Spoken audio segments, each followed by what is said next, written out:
Another note of hope is that, of course, our hope is a secure hope.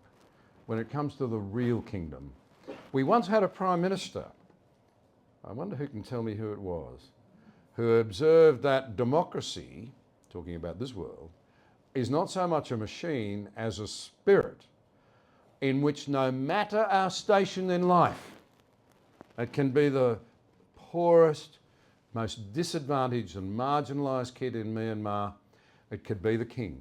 No matter our station in life, this Prime Minister said, all souls are equal in the eyes of heaven. A Mars bar for anybody who can tell me which Prime Minister said that. No.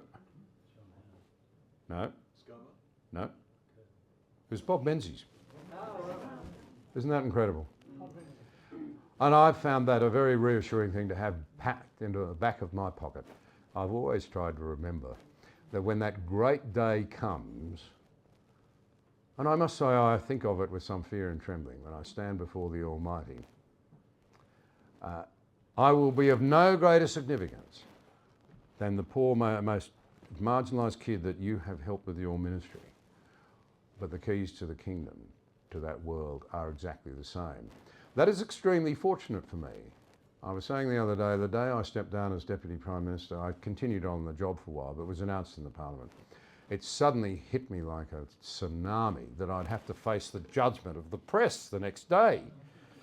And I was to fly down, funnily enough, to do the Adelaide Lord Mayor's prayer breakfast. I had a couple of thousand people at it, which rather surprised me. So I got on the government jet. It was government business, and I was to do a whole lot of other things in Adelaide. The only way to get there in time was to go on this thing. And the FUD, and there it is, the pile of newspapers, is about that deep. So I read all about myself, and I became quite schizophrenic. The Sydney Morning Herald didn't like me, and the Australian loved me. And the Telegraph thought the government would be lost without me, and somebody else said, oh, the country's going to be so much better off, he's gone.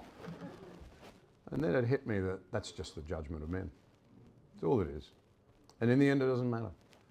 I'll stand before the Almighty, and to my great relief, he's not going to have a copy of the Herald in one hand and the Australian in the other, and stroke his long white beard and say, well now, John, I'm not sure about you. I'm just trying to tally it up. The Sydney Morning Herald said, and the Australian, that won't be the question, will it? It'll be exactly the same question for every one of us, because every soul matters under heaven. Did you hear that I had a rescue plan for you? I loved you so much that I came to earth. I died for you. And all I asked was that you confess and place your faith in me. And if you did, here's your name, it's in the book. Well, there'll be a lot of names in that book because you've gone out there and done what you've done. And I know tonight you're looking for support in it. A buck goes a long way in many of those countries. I know that from my time with Local Leaders International, where we support Bible colleges and students in the majority world.